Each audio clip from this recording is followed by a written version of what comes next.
ईश्वरा सर्वांना चांगली बुद्धी दे, आरोग्य दे, सर्वांना सुखात आनंदात ऐश्वर्यात दे, सर्वांचं भलं कर, कल्याण कर, रक्षण कर आणि तुझे गोड नाम मुखात अखंड राहू दे. सद्गुरुनाथ महाराज की जय. सद्गुरु पैमावली मातोश्री माईंना प्रथम कृतज्ञपूर्वक वंदन आणि आपण सर्व सद्भक्त सत्श्रोते आपणा सर्वांना आदरपूर्वक नमस्कार. आज चैत्र प्रतिपदा 1946 शके 1946 म्हणजे नेमकं काय माहिती आहे का कोणाला? आपण म्हणतो नवीन वर्ष म्हणून सगळे हे करतो आहोत. शके म्हणजे कोणी केले? शके काय कोण आहे शके? शाकवाहन काळामध्ये शाकवाहनाचं साम्राज्य त्यावेळेला हे सगळं मोजमाप केली गेली आणि त्यांच्या नावाने ते शके म्हणतात. कळलं? तर चैत्र प्रतिपदा आज आहे हे ठरवलं कोणी? माणसाने कॅल्क्युलेशन केली ते त्याप्रमाणे आज चैत्र प्रतिपदा आहे. आज नवीन वर्ष आहे. आपण खरं नवीन वर्ष कधी साजरी करतो? 1 जानेवारी. आपल्याला सवय झाली 1 जानेवारी नक्की सगळ्यांना माहिती आहे नवीन वर्ष. आज आपण एक लोक म्हणतात म्हणून सगळ्या बाजूने आपण पण आपल्याला त्याची तेवढी माहिती नाही. पण ह्या सगळ्या गोष्टी जर विचार केल्या आता पारसी न्यू इयर असतं किंवा आता नेहमीच आपण इंग्रजी जे कॅलेंडर आहे त्याप्रमाणे 1 तारीख जानेवारी ते नवीन वर्ष म्हणतो. दिवाळीला पण पाडवा म्हणतो तिथे नवीन वर्ष. म्हणजे ह्या सगळ्या गोष्टी ज्या आपण ठरवलेल्या आहेत. कोणी ठरवल्या आहेत?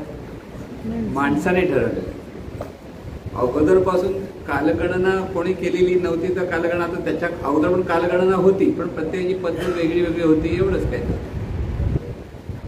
आणि त्यामुळे आजचा दिवस म्हणजे एक पवित्र दिवस म्हटलं जातो आपण ना की 3:30 ते शुभ मुहूर्त म्हटलं जातं. त्यातला हा एक मुहूर्त आहे असं म्हटलं जातं. मग बाकीचे मुहूर्त आहेत की नाहीत? तर जीवनविद्येच्या ज्ञानाप्रमाणे प्रत्येक क्षण हा शुभ मुहूर्तच असतो आणि प्रत्येक क्षण हा पाडवा असतो. कळलं ना? पण आता आपण सगळेजण एक निमित्त म्हणून नवीन वर्षाच्या सगळ्यांना आपण शुभेच्छा देत असतो आणि चांगले आहे, वाईट काहीच नाही. शुभेच्छा देणं कधी चांगलंच. उगीच काहीतरी वेडवाकडं बोलण्यापेक्षा शुभेच्छा देणं नेहमी चांगलंच. आणि त्यामुळे इथे हे सगळं जीवन जे आहे आणि ह्या जीवनाची कालगणना म्हणा ही माणसाने ठरवलेली आहे. मनुष्य प्राणी आपण जो म्हणतो त्याने ही कालगणना केली की नवीन वर्ष आज किंवा दिवाळी आज किंवा दसरा आज याचे प्रत्येक वेळेला रोज आपण ठरवलेले आहे. तर कॅलेंडरप्रमाणे सगळं करतो आणि त्याच वेळेला आपण सण साजरा करतो म्हणजे आनंद साजरा करत असतो. आणि म्हणून हे सगळं जीवन आपण आपल्या विचारातून निर्माण केलेलं आहे हे त्याच्या लक्षात येतं. मनुष्य म्हणून जे आपण आहोत ती परंपरेने युगानुवर्ष ही अशी गेलेली आहेत. अगदी पूर्वीचा काळ अगदी प्रभू रामचंद्रांचा काळ म्हटला तरी किंवा श्रीकृष्णाचा काळ म्हटला तरी ही त्या काळामध्ये जी कालगणना केली गेली आणि त्या काळामध्ये ज्या पद्धतीची विचारधारणा धरली गेली त्याच्यातून संपूर्ण मानवी जीवन घडत गेलं. हे सगळं मानवी जीवन घडतं ते कशामुळे घडतं? विचारातून घडतं. आणि जे विचारातून जे घडतं ते चांगलं घडतं की बिघडतं दोन्ही बाजू आहेत. कुठे चांगल्या पद्धतीने घडलं आहे कुठे वाईट पद्धतीने घडलं आहे म्हणजे बिघडलेलं आहे. हे सगळ्याला मुख्य कारण म्हणजे प्रत्येक ह्या मानवी समाजामध्ये म्हणा की मानवी समूह आहे तिथे जे विचार केले जातात आणि त्या विचाराप्रमाणे हे सगळं जीवन प्रत्येकाचं घडलेलं आहे. पण आपण हिंदू, मुसलमान, ख्रिश्चन, पारशी, जैन, बुद्ध असे अनेक धर्म जे आपण म्हटले जातात, हे धर्म तरी ठरवले कोणी? मनुष्यानेच. जन्माला आलेला माणूस हा कोणत्याच मूल माणूस म्हणजे मूल कोणत्याच धर्माचं नसतं, जातीचं नसतं, पंथाचं नसतं, काही नाही. ते फक्त कोणाचं असतं? परमेश्वराचं असतं. परमेश्वराचं म्हणायचं म्हणजे नेमकं काय की त्या शक्तीमुळे हा मानवी देह निर्माण झालेला आहे. आणि बरोबर 9 महिन्याचं कालगणना माणसाने मोजली, नंतर ठरवलं म्हणून म्हणतात 9 महिने. पण ते एक विशिष्ट काळानंतर हे मूल जन्माला येतं, हा नियम आहे. 9 महिने 9 दिवस असं प्रकारे सगळेजण म्हणतात, पण तिची कालगणना आहे त्याप्रमाणे ते मूल तिथे मात्र कालगणना माणूस मोजत नाही आहे. माणसाने ते तो वेळ आहे तो मोजून त्याने 9 महिने सांगितले ते बरोबर, पण ही परफेक्ट त्या वेळेला ते मूल जन्माला येतं. आणि त्यावेळेला त्याला काहीच नाव नसतं, जात नसतं, गाव नसतं, काही नसतं खरं सांगायचं. पण जन्माला आल्यानंतर त्याचे आई वडील म्हणा की त्याचा आजूबाजू समाज जो असतो तो त्याचं नाव ठरवतो, जात ठरवतो, पंथ ठरवतो, ते धर्म ठरवतं. असं सगळं जे आता आपण बघतो हे सगळं मानवी जीवन कसं घडतं याचं लक्षात घ्या. आपलं जीवन, आपण जन्माला आलो तर आपल्याला जात नव्हती, धर्म नव्हता, पंथ नव्हता, काही नव्हतं. आपल्या आई वडिलांनी आपल्याला जात दिली, धर्म दिला, पंथ दिला, आणि आपण मग धर्माभिमान, पंथाभिमान, जातीचा अभिमान ह्याच्यात अडकतो की आपली जात श्रेष्ठ, की आपला धर्म श्रेष्ठ, समोरचा कनिष्ठ. हे जे विचार माणसाच्या मनामध्ये जसे जसे निर्माण व्हायला लागले त्याच्यातूनच भेद निर्माण झाला. श्रेष्ठ कनिष्ठ हा भेद निर्माण झाला. आणि म्हणून हे सगळे धर्म किंवा जात पंथ ह्या खऱ्या काही व्यवस्था म्हणून वापरल्या पाहिजे होत्या. त्याऐवजी श्रेष्ठ कनिष्ठच्या किंवा भेदाभेदामध्येच माणसं अडकली आणि त्याच्यातून अनिष्ट विचार करायला लागले. आणि त्याच्यातून मानवी जीवनामध्ये दुःख निर्माण झालं, लढाया निर्माण झाल्या, मारामाऱ्या निर्माण झाल्या. आता हे सगळं असं हे जीवन आपलं चाललेलं आहे, लक्षात घ्या. आणि त्याला कारण परंपरेने आपण करीत आलेले विचार, उच्चार आणि आचार हे कारणीभूत असतात. आणि म्हणून प्रत्येक ठिकाणी ज्यावेळेला आपल्या जीवनाबद्दल जेव्हा आपण विचार करतो ते आपण जेथून निर्माण झालो, ज्या नियमाने निर्माण झालो त्याला आपण परमेश्वर म्हणायला लागतो. की विश्व जेथून निर्माण झालं, विशिष्ट नियमाने हे सगळं विश्व चाललेलं आहे हे आपल्याला लक्षात येतं. नियम आहे तिथे प्रत्येक ठिकाणी. सूर्याचं उगवणं, मावळणं, समुद्रावर भरती येणं, ओट येणं हे का माणूस निर्माण नाही करत.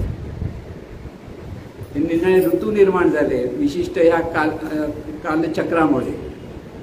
ही स्वतःभोवती पृथ्वी फिरता फिरता सूर्याभोवती फिरते, त्याच्यामुळे विशिष्ट ऋतू निर्माण झाले.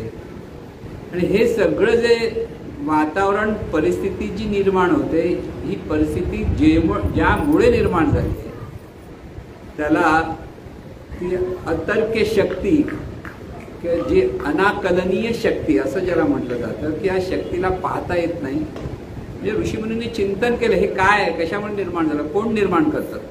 तिथे निर्माता दिसत नाहीये, कोणी निर्माता मी केलं म्हणून सांगायला पुढे येत नाहीये, तिथे कसलंही रूप दिसत नाहीये, कोण नाही. म्हणून अशा आला तरी परमेश्वरी शक्ती असं नामाभिधान दिलं.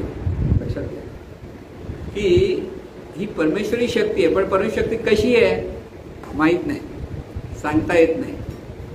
लक्षात घ्या, अदृश्य आहे, अव्यक्त आहे, अजर आहे, अमर आहे, असीम आहे असं जे वर्णन केलं जातं. त्यामुळे परमेश्वर म्हणजे नेमकं काय, सगळ्या धर्मांनी परमेश्वरामुळे सगळं चाललेलं सगळे धर्म म्हणतात. पण नेमकी परमेश्वरी संकल्पना ही जर व्यवस्थित समजली नसल्यामुळे मानवी मनामध्ये किंवा मानवी जीवनामध्ये पुन्हा दुःख निर्माण झालं. प्रत्येक धर्मातले लोक आमचा परमेश्वर खरा म्हणायला लागले आणि दुसऱ्याचा खोटा सांगायला लागले. प्रत्येक ठिकाणी बघत आता माणसाने परमेश्वर निर्माण केलं की परमेश्वराने माणसाला निर्माण केलं, तर ह्या धर्माने परमेश्वराला निर्माण केलं आणि ह्या सर्व माणसांना परमेश्वर निर्माण केलं हे लक्षात ठेवा. म्हणजे माणसाने परमेश्वर निर्माण केला कल्पनेत, आणि ही मानवी जीवन जे घडलं जातं, मानवी जीवन जे निर्माण झालं ते त्या अतर्क्य शक्तीतून. मग खरं काय, खरं ती शक्ती आहे, तो आपल्याला कळो किंवा न कळो अनंत युगापासून हे जे वैश्विक जीवन निर्माण होत आहे, काही काळ स्थितीला राहत आहे, काही काळानंतर लयाला जात आहे, हे सगळं जे चाललेलं आहे त्या परमेश्वरी शक्तीमुळे. बरं, ही परमेश्वरी शक्ती जरी दिसली नाही तरी तिच्याकडून हे होणं चालू आहे. म्हणून हे जे चाललेलं आपण म्हणतो ना, जे चाललेलं आहे त्या परमेश्वरी शक्तीमुळे चाललेलं आहे, विशिष्ट नियमाने चाललंय. म्हणून निसर्ग नियमासहित स्वयंचलित स्वयंनियंत्रित नैसर्गिक पद्धतशीर व्यवस्था म्हणजे परमेश्वर, असं जीवनविद्येने ते व्याख्या निर्माण केली की निसर्ग नियम आहेत. निसर्ग नियमासहित ते स्वयंचलित आहे, कोणी त्याला चालवायला येत नाही, स्वयंनिर्मित आहे, पद्धतशीर व्यवस्था आहे. म्हणजे सगळं जीवन जे आपलं आहे ते पद्धतशीर एक व्यवस्था आहे. 9 महिन्यांनी जन्माला येणार हा नियम आहे, म्हणजे हीच व्यवस्था आहे. जसं ते लहान मूल वाढत वाढत वाढत जसं मोठं होतं तसं त्याची बुद्धिमत्ता प्रगल्भ होत जाते. हे विशिष्ट नियमाने की लहान मूल 9 महिन्याच्या जन्माला आणि लगेच बोलायला लागलं असं काही होणार. एकच फक्त उदाहरण आहे बोललेलं. कुठे माहिती आहे का कोणाला? पुराणात. कोण आहे माहिती आहे? जन्माला आला आणि चालायला लागला. तेव्हा काय असं का जाऊ शकतं? हो, त्याच्यामुळे पुराणात सांगितलं त्या गोष्टीचं. 8 वर्ष आईच्या पोटात. बापरे, म्हणजे तुम्ही विचार करा, 9 महिने इथे करता सांभाळलं असेल त्या माऊलीने, 8 वर्ष त्या बाळाला कसं सांभाळलं तो म्हणजे शुक महाराज म्हणतात, व्यासांचा मुलगा. अशी पुराणात गोष्ट, असं काही शक्य नाही. परत लक्ष, नियम बघितले तर 8 वर्ष आईच्या पोटात राहिलं तर तो बाळ नसेल तर कसं ते रोग असेल. खरं सांगतो, 8 वर्ष कसं सांभाळू शकेल? आणि तो बरं 8 वर्ष आला बाहेर, पाय तर चालायला लागला खडावाला. म्हणजे तुम्ही काय म्हणा, असं होऊ शकतं का? असं होऊ शकत नाही. पण पुराणातल्या गोष्टी काहीतरी बोधप्रद असतात आणि त्याच्यातून ते त्यांचं सांगणं असतं, एवढंच समजून द्या. तिथे जास्त खोल जायचं नाही की असं कसं होईल. त्यामुळे हे सगळं विश्व आणि ह्या विश्वामध्ये असलेले आपण, हे सर्व जेथून निर्माण झालं आणि हे सगळं विश्व ज्याच्यामुळे चाललेलं आहे. आता ज्याच्यामुळे चाललं आहे म्हणजे आपण बरोबर श्वासोच्छ्वास मिनिटाला 16 वेळा श्वास सोडतो घेतो. आपण आता घेतो, आता तुम्ही जर मोजायला लागला तुम्हाला कळेल, मिनिटाकडे बघत बघता 16 का 17 वेळा मोजले जर, हा बरोबर 16. पण धावायला लागा आणि बघा, अरे तिथे जास्त वेळ मोजतो. होतं ना असं की हे जे सगळे नियम आहेत हे आपण ठरवत नाही. आपण ठरवले म्हणून 16 वेळा श्वास घेतला असं होत नाही. हे सहज अशी एक व्यवस्था आहे आणि तेवढी व्यवस्था असायलाच हवी. जर ती व्यवस्था नसेल तर मानवी मेंदू जगू शकत नाही. काही सेकंद जरी जर या प्राणवायू जर या मेंदूला मिळाला नाही, काही मिनिटांमध्ये राम ते पुढे कोण नसतं, ते परत आपल्या मूळ अवस्थेमध्ये पोचलं जातं. आणि म्हणून परमेश्वर अशी ही व्यवस्था आहे, ती कोणत्याही धर्माने निर्माण केलेला परमेश्वर नाही आहे. तर हे सर्व विश्व ज्याच्यातून निर्माण झालं ती परमेश्वरी शक्ती. आणि हे जे विश्व हे अनंत आहे. परत असं नाही, आपल्यासाठी पण हे विश्व अनंत आहे. आपण फक्त आपलं विश्व पृथ्वीपुरती पाहतो. पृथ्वीपुरती म्हणजे आपण फक्त मुंबईपुरती पाहतो. इथे आपल्याला फक्त परेलपुरती आपल्याला माहिती आहे. खरं बघायला तर कुठे एवढं अख्खं पृथ्वी माहिती आहे. पण ही पृथ्वी आणि पृथ्वीभोवतीचे ग्रह, उपग्रह, मग आकाशगंगा, अशा अनेक सूर्यमालिका आल्या, मग आकाशगंगा आल्या, तिथे कृष्ण विवरा आली, धूमकेतू आले. ही सगळी इतकी प्रचंड निर्मिती आहे की त्याच्यामुळे आपण म्हणजे अत्यंत नगण्य आहोत खरं बघायला गेलं तर. काहीच लक्षात येत नाही. पण बुद्धीने मात्र, म्हणजे बुद्धी म्हणू नाही, थोकडी, असं ते ज्ञानेश्वरमध्ये थोकडी म्हणू नका. बुद्धी आपण नगण्य आहोत म्हणजे अहंकार येऊ नये म्हणून नगण्य. पण ह्याच बुद्धीला हा परमेश्वर कळलेला आहे, मानवी बुद्धीला. इतरांना तो कळू शकत नाही. पण तरी सुद्धा या परमेश्वराला आपण म्हणतो तो तसा आहे असं नव्हे, तर तो जसा आहे तसा आपल्याला अनुभवता आला पाहिजे. जो तसा आहे तो अनुभवणं कसं, हा महत्त्वाचा मुद्दा असतो. आणि त्यामुळे हीच परमेश्वरी शक्ती, आणि ह्या परमेश्वरी शक्तीतून आपण निर्माण झालेली सगळा मानवी समाज, ह्या मानवी समाजाला सुखाची धारणा व्हावी म्हणून निर्माण झाला तो धर्म. पण त्याला आपण धर्म म्हणत नाही, त्याला संप्रदाय म्हटलं पाहिजे. आणि धर्म याचा अर्थ वेगळा आहे आणि संप्रदाय म्हणजे एखादा समूह, एका विशिष्ट विचारधारणेतून तो ते जीवन जगतो. परमेश्वर उपासना करेल, की विशिष्ट पद्धतीचे कपडे घालेल, विशिष्ट पद्धतीने राहील, त्या त्या परिस्थितीनुसार राहतात. आणि त्याला आपण म्हणतो का ह्या धर्माचे म्हणजे हा संप्रदायाचे ते लोक आहेत. म्हणून मानवी जीवन सुखी होण्यासाठी हा संप्रदाय निर्माण झाला. पण तोच संप्रदाय दुसऱ्या संप्रदायाच्या लोकांचा द्वेष करायला लागला, त्याच्यातून तो दुःख परत निर्माण झालं. म्हणून धर्म म्हणजे नेमकं परत कळलं पाहिजे. धर्म म्हणजे नेमकं काय, तिथे पुन्हा पुन्हा जी व्याख्या सगळं ती जर आपल्याला कळली तर आपल्याला ते सगळं लक्षात येईल की परमेश्वराशी संबंधित आपण जे वागतो त्याला धर्म म्हणतात. म्हणजे परत काय आहे की इष्ट आणि अनिष्टकारक चैतन्य शक्तीचे निसर्ग नियम, त्यांचे मानवी जीवनावर भले बुरे परिणाम लक्षात घेऊन मानवी कल्याणासाठी स्वीकृत केलेली विचारधारणा म्हणजे धर्म. सोपं आहे. आपल्या कल्याणासाठी, मानवी जीवनाच्या कल्याणासाठी जी विचारधारणा आपण धारण करतो त्याला धर्म म्हणतात. मग विचारधारणा म्हणजे आपला स्वभाव आपण जो धारण करतो तो स्वभाव धर्म. त्या स्वभाव धर्मातून आपला कर्तव्य काय आहे हे आपण मनापासून ते कर्तव्य पार करण्याचा प्रयत्न करतो, तो कर्तव्य धर्म असतो. आपल्या ठिकाणी विशिष्ट गुण आपण जे दाखवतो तो आपला गुणधर्म असतो. चिंचेचा गुणधर्म जसा आंबट, मिठाचा गुणधर्म जसा खारट, तसे प्रत्येक माणसाचा एक गुणधर्म असतो. परत एखादा माणूस लांबून पण तो फार रागट आहे हो, म्हणजे इतर गुण असतात पण ते एक मोठा गुण पहिला दिसतो तो. पण एखादा माणूस प्रेमळ आहे असं जे आपण म्हणतो, तर हे सगळे धर्म म्हणजे हा आपल्या जो जीवन जगण्याची जी पद्धत आहे आणि ह्या पद्धतीला धर्म म्हटलं पाहिजे, लक्षात घ्या. म्हणून संतांनी सांगितलं सकल धर्म माझी धर्म, स्वरूपी राहणे स्वधर्म. म्हणजे स्वरूपाशी एकरूप होऊन जो जीवन जगतो तो खरा स्वधर्म आहे. बाकीचे सगळे धर्म नाही, ते संप्रदाय. काहीतरी तुम्ही ठरवलं बा एकत्र राहा, जीवनविद्येचे लोक एकत्र आले आणि त्याला कोणी सांगितलं जीवनविद्येचा धर्म, तर नाही, तो जीवनविद्येचा संप्रदाय. कळलं ना.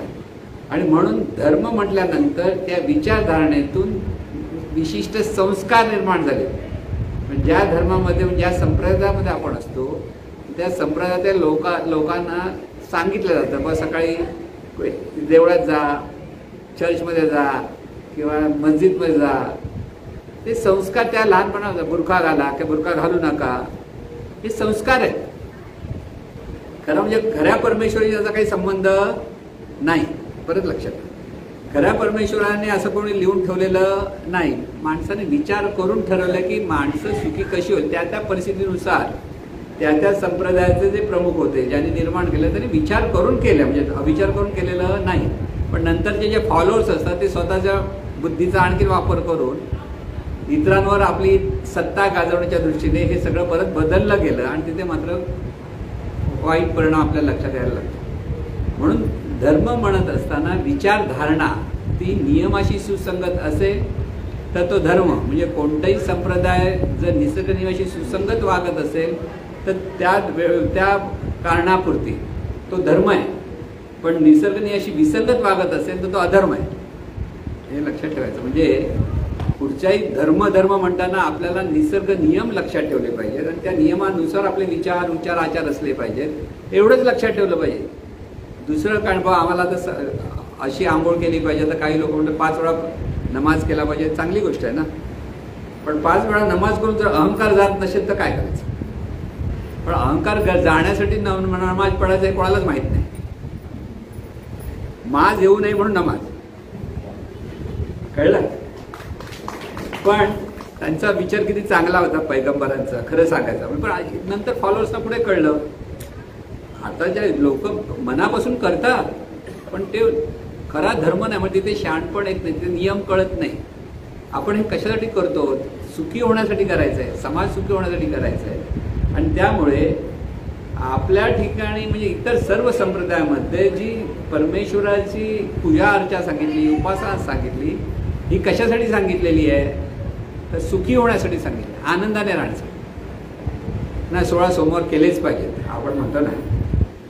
इथे भजीच तळायला लागली की तोंडाला पाणी सुटतं आणि ते 16 सोमवार वगैरे बाजूला वाटतं जातं. मनाने तो खाऊन मोकळा होतो. खरं खात नसेल बाहेर दिसायला तर उपास कसला टिकत हो, कळलं ना. तर त्याच्या वेळेला वाटतं खाऊन घे बाबा, कळलं.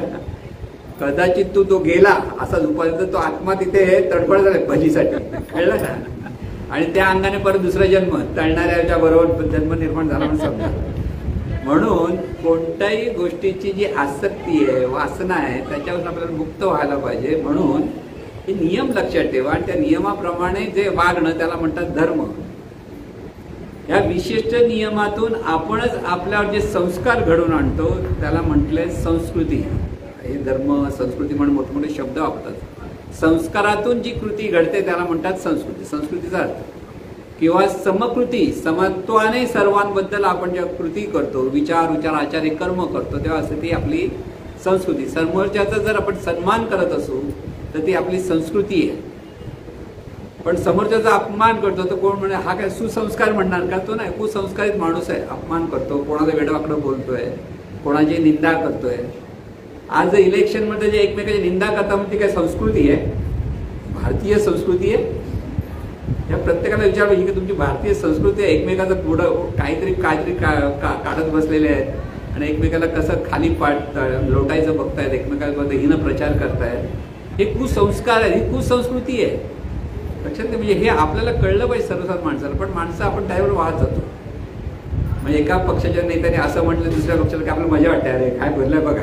मग दुसरा इकडे बघा असाच बोलला. म्हणजे ह्याच्यात आपण अडकत असतो. खरं म्हणजे आपल्याला काहीच कळत नसतं ह्याच्यामध्ये. आपल्याला खरं अख्खं राष्ट्राचा सगळा कारभार चांगल्या माणसाच्या हातात गेला पाहिजे हे आपल्याला लक्षात येत नाही. पण चांगला माणूस पण शोधावा लागतो. कोणी सज्जन माणूस आज इलेक्शनला उभा राहिलाय तो कधीच निवडून येणार नाही. का? तो पैसे वाटणार नाही किंवा काही खोटं नाटं कोणाला सांगणार नाही. पण त्याच्याकडे किती कॅपॅसिटी असेल पण तो जर प्रचार करू शकत नसेल तर तो इलेक्शन जिंकू शकत नाही. ही आजच्या काळाची स्थिती आहे, लक्षात घ्या. म्हणून सुसंस्कार ज्यावेळेला आपण म्हणतो, संस्कृती म्हणतो, ते संस्कृती म्हणजे परत परत लक्षात घ्या. प्रत्येक गोष्ट पहिला म्हणजे काय? परमेश्वर म्हणजे चैतन्य शक्तीचा विराट साकार. त्या चैतन्य शक्तीचे नियम आहेत. त्या नियमाशी अनुकूल प्रतिकूल आपण कसे वागतो त्याप्रमाणे त्यातून आपण सुखी दुःखी होतो. पण सुखी होण्यासाठीच जी विचारधारणा करतो तो धर्म झाला. पण त्या धर्मातून हे इष्ट अनिष्टकारक चैतन्य शक्तीचे निसर्ग नियम आणि त्यांचे मानवी जीवनात भले बुरे परिणाम लक्षात घेऊन मानवी मनावर जे संस्कार केले जातात त्याच्यातून निर्माण होते ती संस्कृती. नियमाच्या अधिष्ठानावर जेव्हा आपल्या मनावर आपण जर संस्कार करायला लागलो तर ते खरी संस्कृती निर्माण होती. ती खरी संस्कृती. आणि संप्रदायातून जे संस्कार केले जातात निर्णय अंगाने सांगितलं जातं आणि त्याच्यातून एकमेकाबद्दल भेदभाव निर्माण होतो. त्या ती असे ती सर्वसाधारण संस्कृती. ती संस्कृती मानवी जीवनात सुख निर्माण करू शकत नाही. जी नियमानुसार असेल, नियमाशी सुसंगत संस्कार आपण आपल्या मनावर जर करून घेतले तर ती संस्कृती म्हणजे ह्या संस्कृतीतून नेमकं कसा आपण विचार करतो तर समता म्हणजे समत्वाने सर्वांकडे पाहणं. कोणी श्रेष्ठ कनिष्ठ ह्या भागात न अडकता प्रत्येक व्यक्ती आपण काय म्हणतो ईश्वरी शक्ती आहे. म्हणजे ही शक्ती आहे आपल्या लक्षात येत नाही पण आपल्याला नाही कळलं तरी सर्वत्र हे ईश्वरत्व आहे हे कळलं तरी ते समत्वाने पाहत आहे. म्हणून समता पाहिजे, सभ्यता पाहिजे, सभयता. सभयता म्हणजे समोरच्याचा आदर ठेवणं, आदरपूर्वक समोरच्याशी वागणं म्हणजे त्याला म्हणतात सभ्यता. सामंजस्य, समोरचा माणसाचे विचार आपल्याला जरी पटत नसेल, काही का वेळेला नाही, प्रत्येक व्यक्तीचे विचार वेगळे वेगळे असतात, ते नियमाशी सुसंगत काय विसंगत एवढं पाहायचं असतं आणि समजून घ्यायचं असतं समाजाला. एकदा म्हणून उगीच वरवर समोर बडबड बडबड करतोय, समजून घ्या काय डोकं फिरलेलं आहे त्याचं. मग आपल्याला राग येत नाही, उगीच बडबडतोय काहीतरी सांगतोय ओरडतोय तर आपण काय म्हणतो जाऊन दे बिचाराचं बरं होतं भलं होतं सामंजस्य. नंतर म्हणा अरे कशाला ओरडतो तू पण ओरडा तोही ओरडतो, दोघे वेडे झाले. कळलं? म्हणून समता, सभ्यता, सामंजस्य, सहिष्णू. सहिष्णुता म्हणजे सहन करण्याची ताकद. प्रत्येकाचं वागणं, प्रत्येकाचे विचार, प्रत्येकाचे उच्चार आपल्याला सहनच होतात असं नाही, लक्षात ठेवा. पण आधी आपल्याला सहन करता आलं पाहिजे. सहनशीलता ही खरी म्हणजे सहनशक्ती देवाची भक्ती. असं जीवनविद्या सांगते की सहनशील असाल तरच भक्ती करू शकाल, सहनशील नसाल तर भक्ती करता येणार नाही. म्हणजे तुम्ही देवाची पूजा करायला बसलेले आहेत आणि तेवढ्यात बेल वाजली, म्हणजे आज नवीन वर्ष आहे, आपण देवाची पूजा करायला सगळे देव बिव आंघोळ बिंघोळ घालत बसले आहेत, तुम्ही कुंकू बिंकू लावतायत सगळ्या, कारण कष्ट होतात का रोज काय करत नाही ना, हे चंदन उघडायचं हे उघडायचं, आणि तेवढ्यात कोणते बेल आला आणि परत बेल आले, परत दुसरा आला तिसरा आला, तर काय म्हणतात काय कटकट आहे, लोकांना कळत नाही तुम्ही पूजा करता. सहिष्णुता गेली, कळलं ना. मग तिथे मनाचं स्वास्थ्य नाही तिथे पूजन नाही, लक्षात ठेवा. जिथे मन शांत असतं स्वस्थ असतं ती खरी देवाची उपासना असते. आणि म्हणून सहिष्णुता हा पण गुण आहे. म्हणजे समता, सभ्यता, सामंजस्य, सहिष्णुता, कृतज्ञता. सर्वांप्रती आपल्या मनामध्ये कृतज्ञता असेल तर आपलं मन सुसंस्कारित असतं. कृतज्ञता हे सुसंस्कृत मनाचं मुख्य लक्षण आहे. सर्व संत सर्वांबद्दल कृतज्ञ असतात म्हणून ते शांत असतात. बघा सगळ्या संतांचं चरित्र बघाल तर सगळ्यांमध्ये एक कॉमन गुण आहे, त्यांच्याकडे सहिष्णुता असते, सहनशीलता असते, ते सर्वांप्रती कृतज्ञ. जरासं कोणी काय केलं तरी अरे बापरे याने एवढं भरपूर केलं ते सांगत बसतात. त्याच्यातून म्हणून कृतज्ञता, लवचिकता. कुठेही गेलं तरी आता इथं गरम होतो गरम होतो गरम होतो म्हणजे लवचिकता नाही. आहे गरम होणार आहे, लक्षात घ्या. ते गरम होणार लक्षात, त्याचं काय दुःख नसेल तर लवचिक झालं, तिथे कुठेही ऍडजस्ट होता आलं पाहिजे. नाहीतर आम्हाला दुसऱ्या घरी गेल्यावर झोप येत नाही, लवचिक नाही म्हणून नाही झोप येत. म्हणजे आपली रोजची उशी नाही म्हणून तरी झोप येत नाही, माहिती आहे तुम्हाला. उशी ती काय झोपल्यानंतर उशी कळत पण नाही, पण बऱ्याच लोकांना उशी नसली तरी झोप येत नाही, म्हणजे लवचिकता नाही. आपल्याला जरासं इकडे तिकडे झालं, जिथे पडाल तिथे झोपला तर खरे लवचिक. पण आपलीच अवस्था आपण चेक करायची की आपल्याकडे हे गुण आहेत का. म्हणजे निसर्गनियाशी सुसंगत हे सगळे गुण आहेत. तुम्हाला आनंदाने राहायचं असेल तर हे गुण असायला पाहिजे तुमच्याकडे, तरच तुम्ही आनंदाने राहू शकता. म्हणून कृतज्ञता हवी, लवचिकता असायला पाहिजे आणि विनम्रता असली की समोरच्याशी बोलताना आदरपूर्वक जेव्हा बोलतो, कधी बोलू आपण नम्र असू तर बोलू. आपण कोणतरी मोठे आहोत आणि समोरच्याकडे बोलायला लागलं तर आपण कसे बघतो. बघा आता इलेक्शनला सगळे हात जोडून येतील की तुमच्याकडे, किती नम्र बिचारे. निवडून आल्यानंतर त्यांच्याकडे जा, काय रे काय पाहिजे सगळं सुरू होईल की नाही, ते लक्ष पण देणार नाही तुमच्याकडे. आधी तुमच्याकडे हात, तुम्ही म्हणा अरे माझ्या हात जोडत आला होता तुम्ही, आठवतं का तुम्हाला, अरे ह्याला बाहेर काढा म्हणतील. कळलं.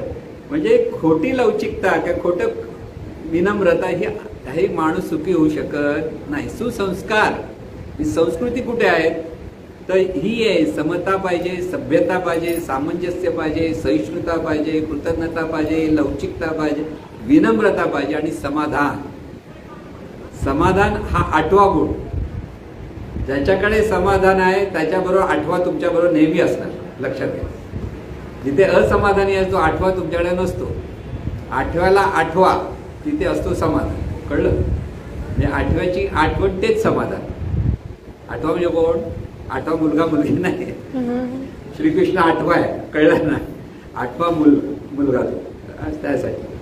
आणि त्याही पलीकडचा सर्वात आणखीन महत्वाचा गुण म्हणजे ईश्वरत्वाचा भाव. आपण ईश्वर आहोत आणि समोरची प्रत्येक व्यक्ती ईश्वरच आहे हा जर भाव असेल तर हे सगळे गुण आपोआप येतील. तिथे जर प्रत्येकाबद्दल कृतज्ञता असतील तर सगळे गुण आपोआप येतील, कारण एकमेकाशी जोडलेल्या सगळ्या गोष्टी आहेत. म्हणून हे 9 गुण आहेत. ह्याला आपण 9 लाखाचा हार म्हणतो. हे 9 लाखाचा हार आपल्याकडे असला पाहिजे. त्याचा मुख्य म्हणी कोणता, ईश्वरत्वाचा भाव. म्हणून हे आहे, ही संस्कृती आपल्याकडे असली पाहिजे. ही जर आपली संस्कृती, ही खरी संस्कृती. ही असा सुसंस्कृत माणूस हा स्वतःही सुखी राहतो आणि सर्वांना सुखी करतो, सर्वांना आनंद दे. म्हणून सुसंस्कार म्हणजे संस्कृती किती महत्वाची. आणि हे सगळे निसर्गनियाशी सुसंगत आहेत. त्याच्या विरोधात जे जे आपण वागतो ते निसर्गनियमाच्या विरोधात जातात, म्हणजेच परमेश्वराच्या विरोधात जातात. परत लक्षात घे, परमेश्वर म्हणजे नियम आहेत सगळे. चैतन्य शक्तीचा विराट सगळा म्हणजे नियमाने सगळं तिथे घडणं, आपोआप तिथे घडत नाही. आपोआप घडतं म्हणजे आपल्याला कळत नाही आपोआप घडतं, पण ते नियमामुळे घडतं. पाऊस हा नियमाने निर्माण होतो. काही विशिष्ट नियम तिथे डेव्हलप झाले की पाऊस येतो, ढग निर्माण होतात, किंवा विशिष्ट वादळ कुठेतरी कुठच्या तरी बंगालच्या उपसागरामध्ये कमी दाबदाब पट्टा तयार होतो. कसा होतो, नियम आहे. ते नियमाने होतं, कारण बघायला तर शोधत बसतो. म्हणून हे सगळ्या नियम आहेत आणि ह्या नियमाशी जे जे आपण म्हणजे सुसंगत करत जातो तिथे धर्म येतो, तिथे संस्कृती येते. आणि ह्या संस्कृतीतून म्हणजे अशी जर सुसंस्कारित आपण असू, आपण काय करतो, आपण खूप चांगले आहोत आणि आपल्यावर इतर लोक उगीच अन्याय करतात ह्या भावनेतून जीवन जगतो. बऱ्याच वेळेला बघा, आपण बऱ्याच लोकांची तक्रार करतो.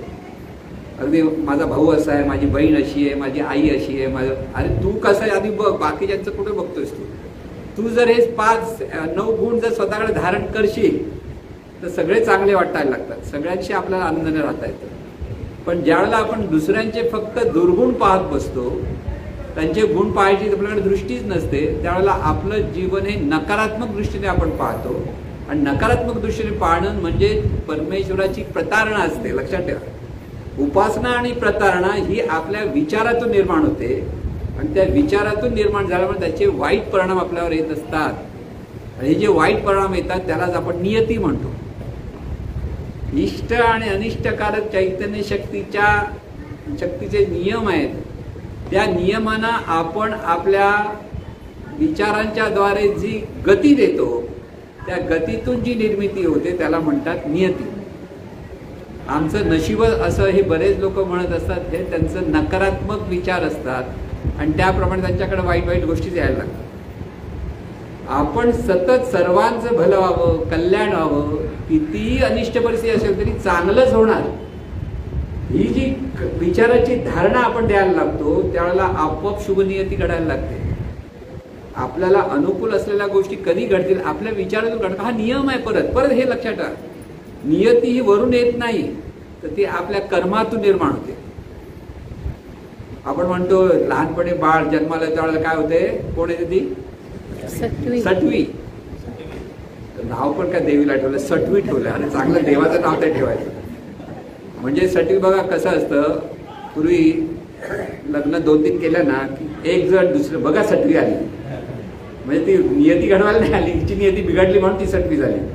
म्हणजे नकारात्मक विचारातून पाहणं आलं नियतीकडे. चांगली शुभ नियती, अशुभ नियती ही जी निर्माण आपल्या जीवनात होते, म्हणजे चांगली परिस्थिती येणार, वाईट. नियती म्हणजे काय, परिणाम. आपल्याला कारण माहित नाहीये पण आपल्या वाट्याला आलेली परिस्थिती आहे आणि ती परिस्थिती आपल्याला कळत नाही, त्याला म्हणतो आपण नियती. नियती ही आपल्याकडून निर्माण होते नियमानुसार. म्हणून सतत सगळ्यांबद्दल सद्विचार, सद्धारणा, सगळ्यांचं भलं व्हावं, कल्याण व्हावं, हा जितका विचार आपल्याकडे निर्माण व्हायला लागतो तितके आपल्याकडे शुभ नियती निर्माण व्हायला लागते. म्हणजे आपलं जीवन कसं चाललंय बघा, नियमाने चाललंय. म्हणून इथे हे सगळे नियम आहेत, म्हणजे हे सायन्स आहे, जीवनाचं शास्त्र आहे. इथे वाटेल तसं जीवन जगा आणि वाटेल तसं काहीतरी आपल्याला चांगलं मिळेल अशा भ्रामक कल्पना जी माणसं जगतात, ती वाटेला त्यांच्या वाट्यात दुःख येतं, निराशा येते, सगळं काय येतं. अगदी मोठमोठे राज्य, पूर्वीचे सम्राट वगैरे होते त्या काळातले काही शेवटचे जे राजे आहेत त्यांचं सगळं राज्य लयाला का गेलं, त्यांच्याकडून घडलेली अशुभ नियती.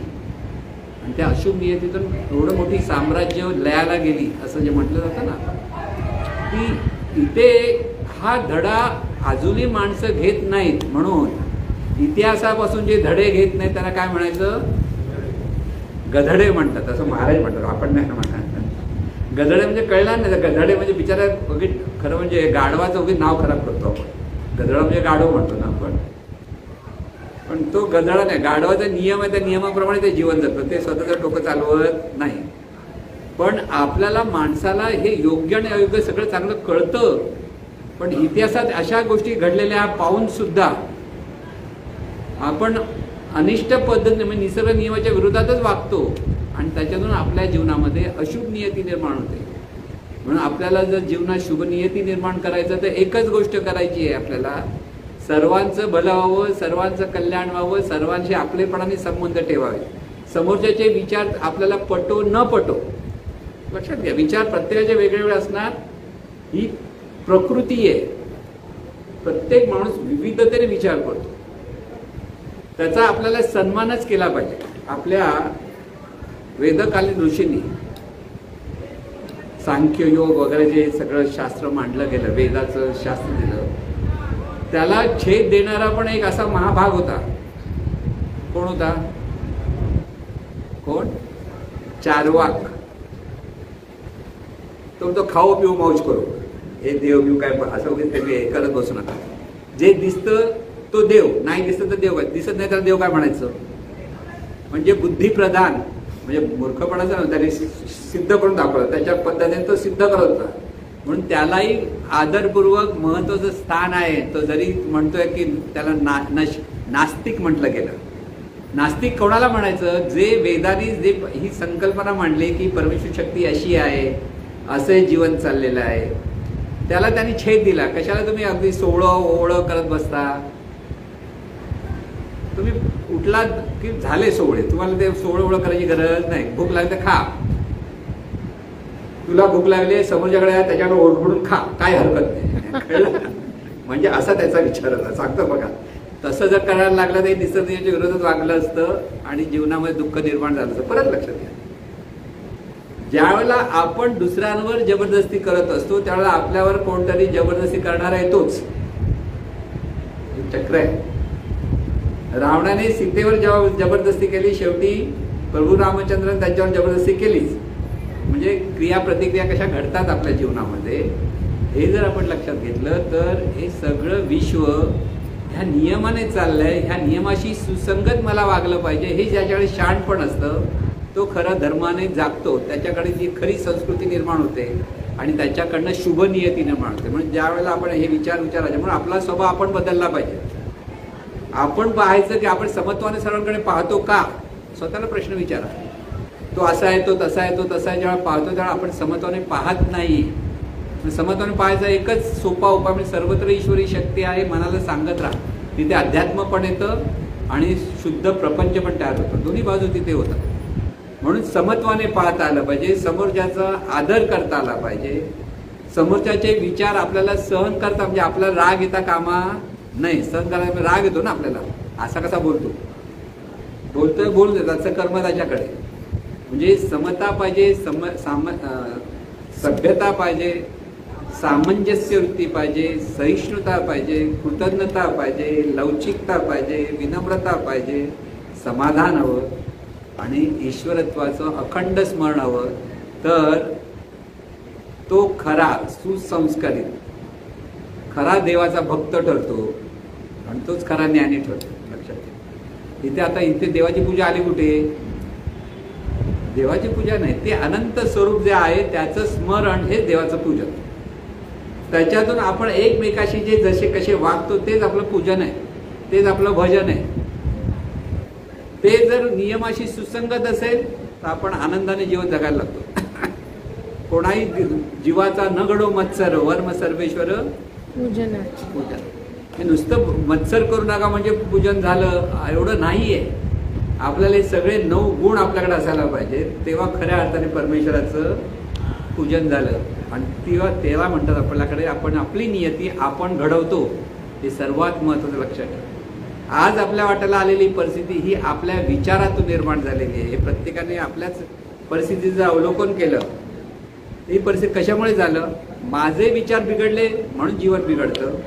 माझे विचार जर चांगले झाले तर जीवन चांगलं होणार. तिथे दुसरा कोणा दोषच द्यायला नको. दुसऱ्यामुळे असं झालं, ह्याच्यामुळे असं झालं, त्याच्यामुळे. आज तुला बुद्धी आहे, परमेश्वर बुद्धी दिलेली आहे. योग्य काय अयोग्य काय ह्याचा विचार जर तुझ्याकडे असेल, निसर्ग नियम आता योग्य अयोग्य परत ठरवायचं कसं? नियमानुसार. चांगला परिणाम मिळत असेल तर योग्य, वाईट परिणाम मिळाला असेल तर अयोग्य. समोरच्याला तुम्ही चांगली मिठाई वाटली तर समोरच्याला काय तुमचा राग येणार आहे का? नाही. पण समोरच्याचा कडक उपास आहे आणि तू त्यांच्यासमोर लाडू दाखवला, अरे घे रे लाडू, घे रे लाडू, आता तुला डोका ऐकलं माझा उपास आहे म्हणजे त्याची तडफड होईल की नाही? एकच वस्तू देताना कशी द्यायची हे लक्षात, नियम तो लक्षात. नाही अरे मी तुला चांगलं खायला देतोय आणि रागवतो कसला? तुझं भलं व्हावं म्हणून करतोय. असं भलं तुला वाटतं म्हणजे त्यालाही वाटलं पाहिजे तुझं भलं आहे म्हणून वागायचं कसं हे कळलं नाही तर मी लाडू देतो आणि त्याला राग कशाला यायला पाहिजे? पण त्याचा उपाय आहे बाबा, नाही खायचं नको खाऊ द्यायला, आता नको उद्या दाखव. त्याला म्हणजे लाडू ठेवलाय मी तिला, उद्या खाऊ दे म्हणा. कळलं? म्हणजे ही साध्या साध्या गोष्टीमध्ये आपण सुखी दुःखी जे होतो ना, ते आपण नियमाच्या विरोधात जेव्हा वागतो आणि ते नियम आपल्या जीवनामध्ये अनिष्ट परिस्थिती निर्माण करतात. परत लक्षात घ्या,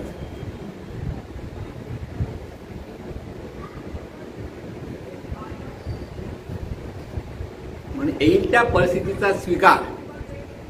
परत लक्षात ठेवा, हे एक एक जीवनाचे कंगोरे जेव्हा नियम बघायला लागतात ना, ते आपल्या लक्षात. आज माझ्यासमोर अशी परिस्थिती आहे, काय करावं? आधी स्वीकारावं, बाबा ही परिस्थिती माझ्याच विचारातून आहे. मग ह्या परिस्थितीला बदलायला काय केलं पाहिजे? मी चांगले विचार केले पाहिजेत. उत्तर साधं आहे, पण ते विचार चांगलं करायचं कळत नाही. मग कोणत्या शहाण्या माणसाचं मार्गदर्शन घेतलं पाहिजे. आपल्याला कळत नाही तर ते कळण्यासाठी काय केलं पाहिजे? चांगल्या माणसाचं मार्गदर्शन घेतलं पाहिजे, सत्संगतीमध्ये राहिलं पाहिजे, चांगल्या ग्रंथाचं वाचन केलं पाहिजे, ज्याच्यामुळे आपल्या मनामध्ये सतत चांगले विचार कसे राहतील याचा विचार करा. म्हणून येईल ती परिस्थितीचा स्वीकार, मग त्या परिस्थितीला सकारात्मक वळण देणं. दुसरी पाहिजे सकारात्मक वळण देणं म्हणजे काय? चांगलंच होणार हा इतका दृढ निश्चय असला पाहिजे की त्याच्यातून, त्या विचारातून तुमच्या जीवनामध्ये सगळ्या चांगल्या चांगल्या घटना घडायला लागतात. अशा वेळेला एखादी विचित्र घटना जरी घडली तरी ती आपलीच परीक्षा आहे म्हणून त्याला तोंड देता आलं पाहिजे आणि त्याच्यातून परत चांगलं होणार म्हणून परत त्याच्यावर उपाय शोधता आला पाहिजे. जो माणूस खचतो, रडतो, मागे हटतो, तो जीवनात कधी सुखी होऊ शकत नाही. प्रत्येकाला, म्हणून प्रत्येक जण अर्जुन आहे इथे. अर्जुन पण रडत होता ना. विषाद योग म्हणतात, पहिला गीतेचा अध्याय आहे. मग विषाद योग म्हणजे प्रत्येक माणसाची मनाची ती अवस्था आहे. पहिली अवस्था माणूस विषाद म्हणजे अरे मनाचं काय घडत नाही, मी याला कसा मारू, त्याला त्याशी कसं लढाई करू, मग कसं जीवन जगू, असे जे प्रश्न येतात उदासीनतेचे, त्याला म्हणतात विषाद, मनाची अवस्था असते. आणि त्या विषाद योगामध्ये ज्यावेळेला मग कृष्णाने मार्गदर्शन केलं तेव्हा त्याला कळलं की रे मी लढाई का केली पाहिजे, नाही तर त्याला आधी लढाई का करायची, अरे मी कशाला माझ्या आजोबांना मारू, पितामहांना मारू, किंवा कशाला मी माझ्या बंधूंना मारू, कशाला मी गुरुंना मारू, ही जी विचारधारणा होती. जर ते मी कशाला मारू तर काय केलं असतं, झालं असतं काय झालं असतं? दुर्योधनाने राज्य केलं असतं. आणि दुर्योधन राज्य केलं असतं तर काय झालं असतं? ह्याला दुःखाचं दुःखच दिलं असतं सगळं. चांगल्या लोकांचं ते काहीच चाललं नसतं ना. पण इथे हे जी वैश्विक रचना आहे तिथे बॅलन्स होणं हा एक नवीन प्रकार आपल्या लक्षात घ्या. तिथे खूप वाईट वाईट घडतं ना, तिथे चांगलं चांगलं घडण्यासाठी त्या निसर्ग नियमाच्या द्वारे परिस्थिती परत दुसरी येत असते. निसर्गामध्ये हे सगळं आपल्याला पाहता येतं. म्हणून प्रत्येक ठिकाणी ती परिस्थिती परत बॅलन्स होण्याचा एक प्रकार आपोआप तयार होतो. आणि त्याला म्हणतात कृष्ण जन्म. म्हणून जिथे जिथे वाईट घटना घडेल तिथे मी येणार आणि मी सांभाळणार, असं ते कृष्णाने सांगितलं ना, यदा दासी धर्मस्य ग्लानिर्भवती, असं जे सांगितलंय ना, तिथे ते परत सगळं चांगलं होण्यासाठी. पण त्याची वाट बघत बसू नका. आपल्या मनामध्ये हे सद्विचार पाहिजेत, आपल्या मनामध्ये हे सद्गुण पाहिजेत, आपल्याला जीवनाकडे पाहण्याचा हा दृष्टिकोन पाहिजे की इथे मला निसर्गाने माझी सुसंगत वागायचं आहे आणि आपल्याबरोबर जे जे लोक आहेत त्यांना ते मार्गदर्शक म्हणून त्यांनाही सुखी करण्याचा प्रयत्न करायचा आहे. म्हणजे सुखी प्रत्येक माणूस स्वतःच्या विचारातून होतो. दुसरा कोणी तुम्हाला सुखी करू शकत नाही आणि दुःखी करू शकत नाही. आपणच आपल्या विचारातून सुखी आणि दुःखी होत असतो, कल्पनेतून सुखी दुःखी होत असतो. म्हणून बरेच लोक म्हणतात अरे आपलं मन अपवित्र आहे. कोणाचंच मन अपवित्र नसतं, सगळ्यांचं मन पवित्रच असतं असं मी म्हणतो. का? कारण गंगा नदी ज्यावेळेला गंगोत्रीकडनं वाहतात अगदी शुद्ध आहे म्हणतो आपण. पुढे पुढे व्हायला लागली की ती अशुद्ध व्हायला लागली, कचरा जमा झाला हे. पण तिला परत शुद्ध केलं तर परत ती शुद्ध होते. म्हणजे त्या गाळ कचरा जे जे अशुद्ध गोष्टी आहेत त्या पाण्यापासून जर दूर झालं तर काय होतं? पाणी शुद्धच असतं. गाळ बीळ बघून आपण त्या पाण्याला अशुद्ध म्हणतोय, पण जर ते फिल्ट्रेशन झालं बरोबर, ते पाण्याचं शुद्धीकरण झालं. शुद्धीकरण म्हणजे काय? जो कचरा आहे तो बाजूला गेला तर ते पाणी शुद्धच असतं. तसं आपलं मन ते मुळात शुद्धच आहे, पण हे अनिष्ट विचार करण्याची पद्धत, कुसंस्कारातून निर्माण झालेली पद्धत, त्याच्यातून आपलं मन आपण अशुद्ध केलेलं करतो. म्हणजे खरं मन आहे पवित्र शुद्ध, म्हणून प्रत्येक माणूस पवित्रच आहे. म्हणजे मन त्याचं पवित्र आहे, शुद्ध आहे, ही त्याने स्वतःकडे पहा. आपण काहीतरी ऐरा गैरा आहोत, आपलं मन अशुद्ध आहे, अपवित्र आहे, असं काही विचार करणार. जे अनिष्ट गोष्टी त्या बाजूला करता आल्या पाहिजेत आणि त्याच्यातून आपल्याला हे जे गुण आपण सांगितले, 9 लाखाचा हार आहे तो आपल्या गळ्यात घालता आला पाहिजे. लक्षात ठेवा, तो हार घातला म्हणजे तो देवाचा हार, तिथे दिव्यत्व प्रगट होतं. आणि हे दिव्यत्व आपल्याकडे प्रगट होण्यासाठी हे सगळे विषय आपल्याला व्यवहाराच्या अंगाने पण समजून घ्यावे लागतात. परमार्थ हा वेगळा आहे, त्याच्यातून परमार्थ म्हणजे आपलं मन शुद्ध करण्याचा मार्ग आहे. पण प्रपंचात आपल्याला व्यावहारिक जीवनामध्ये परमेश्वर म्हणजे काय, धर्म म्हणजे काय, संस्कृती म्हणजे काय, नियती म्हणजे काय, पाप पुण्य म्हणजे काय, आपण भलत्याच गोष्टी ठरवतो आणि त्यातून आपण चुकीच्या गोष्टीतून वागत असतो. म्हणजे आग रामेश्वरी असते आणि बंब सोमेश्वरी जातो, अशी गत सर्वसाधारण माणसांची जी होते. त्याच्यातून प्रत्येक माणसाने सावध राहून आपण आनंदाने जीवन जगण्यासाठी जन्माला आलो हे न विसरता जीवन जगलं पाहिजे आणि सर्वांना आनंद देण्याचा प्रयत्न करा. आता सर्वांना आनंद द्यायचा म्हणजे तुम्ही आनंदाने बोला, आनंदाने वागा, सर्वांची हसून खेळून वागा, हे आनंद देतो. तुम्ही वाटायला जाऊ शकत नाही की हा माझ्याकडे आनंद घे रे बाबा थोडा पण कसला घे, काय घेणार, खिशातून काढून तुम्ही समजा हा घ्या आनंद तुला, तो काय मूर्ख म्हणतो तुम्हाला, असं आहे ना. तसा आनंद देता येत नाही. तुम्ही जे करतात तो ते देणं आहे. आपण जे विचार करतो, उच्चार करतो, आजार ते इतरांना देत असतो, त्याची व्हायब्रेशन समोरच्याकडे वळत असतात. म्हणून सर्वांच्या भल्याचा ज्या विचार आपण मनापासून जो करतो ते आपला आनंद देणं असतं. पण आनंद द्यायला कुठे आनंद देणार कसा, का आनंदही सूक्ष्म आहे. अहंकार जितका सूक्ष्म तितका आनंद सूक्ष्म, जितका परमेश्वर सूक्ष्म, या सगळ्या सूक्ष्म गोष्टी आहेत. ते देता घेता येत नाही. तर आपण जे विचार उच्चार आचार करतो, जे आपलं कर्म घडतं, त्याच्यातून हे सगळं निर्माण होतं. आणि म्हणून हे निर्माण करणारं तुम्हीच स्वतः, म्हणून तुझा तुझ्या जीवनाचा शिल्पकार. आपणच आपल्या जीवनाचे शिल्पकार आहोत, हे पुन्हा पुन्हा समजून घ्या. कारण तीच परमेश्वरी शक्ती ह्या देहातूनच कार्यरत होते. परमेश्वरी शक्ती सर्वत्र व्यापून आहे, नियमाने तिचं सगळं चलनवलन चाललेलं आहे. पण प्रत्येक रूपातून तीच परमेश्वरी शक्ती कार्यरत आहे. इथे परमार्थ सुरू झाला, याला म्हणतात अध्यात्म. ते कळत नसेल तर हे चांगले गुणाने आपण जीवन जगलं पाहिजे. हे सांगितलं जीवनाचं सायन्स, म्हणजे जीवनाचं शास्त्र. कोणतं धरायचं आणि कोणतं धरायचं हे ज्याचं त्याने ठरवायचं आणि आनंदाने जीवन जगायचं. एवढं कळलं की खरा गुढीपाडवा साजरा होतो. त्यासाठी गुढी उभी करायची गरज नाही.